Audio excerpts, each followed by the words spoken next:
Hello, আমি কামরুদ্দিন বিভব। Welcome to webacademybd.org, HTML5 and CSS3 beginner Bangla tutorial 27। So আমরা এই টিউটোরিয়ালে দেখব ফিক্সড পজিশনের ব্যাপারে। দেন আমি আপনাদেরকে হেডার, মেইন সেকশন, ফুটার এগুলো সম্পর্কে সামান্য কিছু ধারণা দিব। সো আমি নোটপ্যাড প্লাস প্লাসে চলে যাই। ওকে, আমি প্রথমে 3টে টিপ নিব।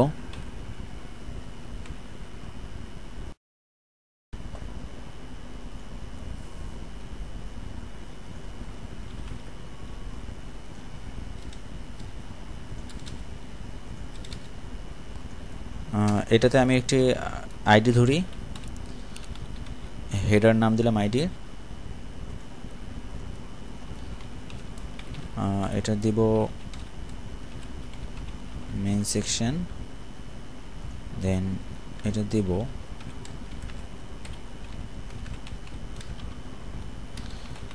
ফুটার,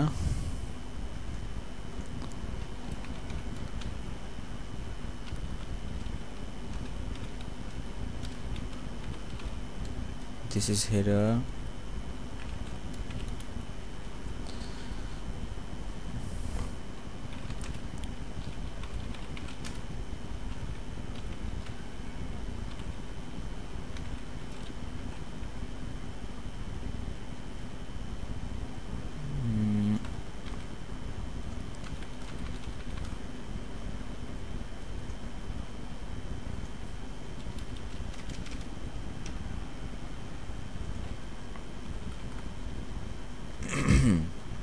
and this is footer. Okay,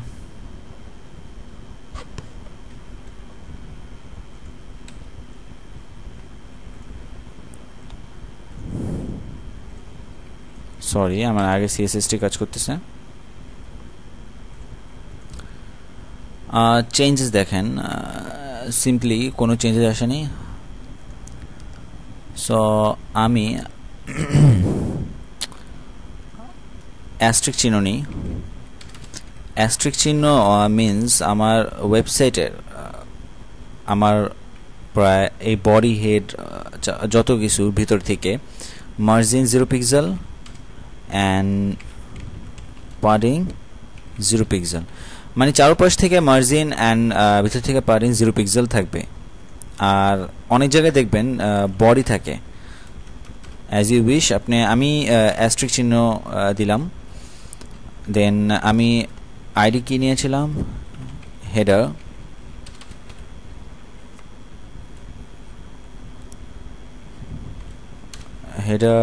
margin 0 pixel and left right থেকে 10 পিক্সেল,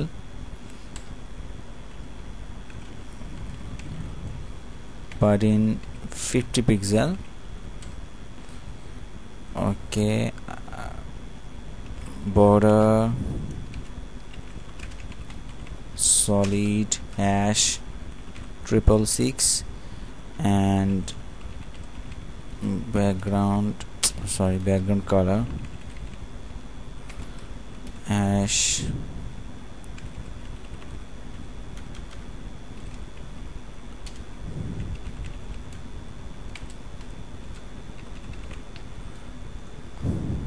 ট্রাই করি আমি।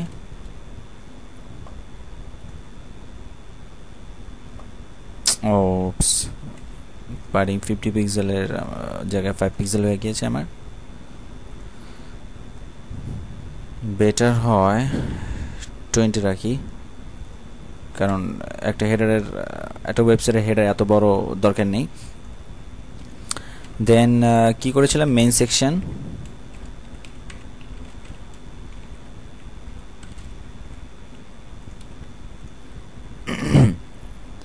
কপি পেস্ট, জাস্ট চারপাশ থেকে 10,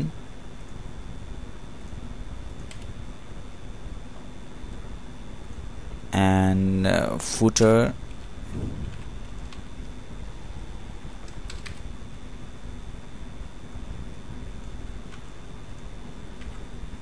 একই জিনিসটা রাখবো। ওকে, সেকশনটা আমি একটু বড় করি আপনাদের বোঝার সুবিধার্থে।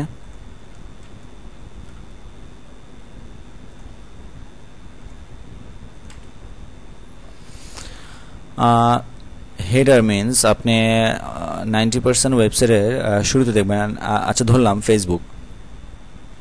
ফেসবুকের উপরে দেখবেন একটি হেডার আছে যেখানে লগ ইন অ্যান্ড পাসওয়ার্ড দিতে বলে, অ্যান্ড ফেসবুক লেখা, ওটাকে বলে প্রত্যেকটা জিনিসের ওয়েবসাইটের উপরে দেখবেন হেডার থাকবে এরকম, এটা হচ্ছে হেডার, অ্যান্ড মাঝখানে দেওয়া থাকবে সেকশন, অ্যান্ড লাস্টের দিকে প্রত্যেকটা ওয়েবসাইটের, আপনি যে কোনো ওয়েবসাইটে যাবেন লাস্টের দিকে দেখবেন ঠিকানা থাকে, ফেসবুকে লাইক থাকে, দেন আপনার আরও অনেক কিছু থাকে, দেখবেন ফুটারটি সম্পর্ক আলাদা রকম একটা কালার থাকে, দেখলেই বুঝতে পারবেন ওটাকে বলে ফুটার।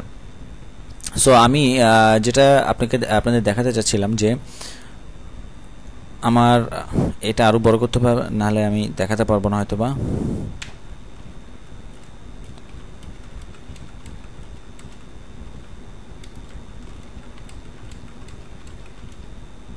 ওকে,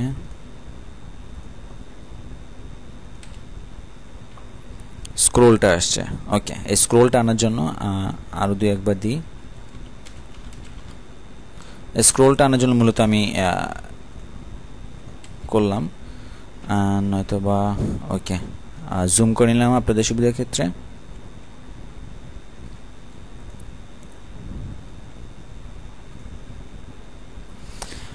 দেখেন বেশিরভাগ ওয়েবসাইটে আমি যখন স্ক্রোল করতেছি আমার হেডারটা ফিক্সড হয়ে থাকে, দেখবেন স্ক্রোল করার পরেও হেডারের জায়গায় থাকে, হেডারটা উপরের দিকে চলে যায় না। সো এটাকে বলে পজিশন ফিক্সড, যে আমি হেডারের পজিশনটা ফিক্সড করে দেব। সো যেটা আমি বলতে চাচ্ছিলাম ওটা আসলে jQuery-র মাধ্যমে করে বা জাভাস্ক্রিপ্ট ইউজ করে করা হয়। সো আমরা HTML CSS যেহেতু করতেছি, আমরা HTML CSS এর মাধ্যমে করার চেষ্টা করি। সো আমি হেডারের মধ্যে নেব পজিশন,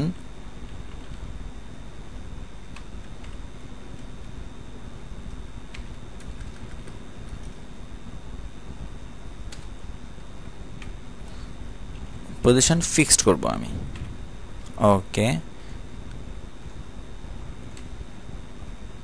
পজিশন, আচ্ছা এটার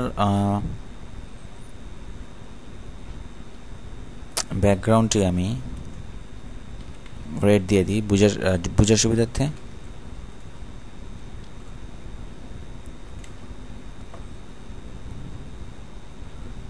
দেখেন আমি স্ক্রোল করতেছি বাট আমার হেডারটি ফিক্সডভাবে আছে। হেডারটি যেখানে আমি পজিশনটা ফিক্সড করেছি ঠিক ওই জায়গায় থাকবে, যতই আপনি স্ক্রোল করবেন বক্সটি লড়বে না। ঠিক এভাবে আপনি কাজ করতে পারেন। আরেকটি দেখাতে পারি আমি আপনাদেরকে, পজিশন অ্যাবসোলুট।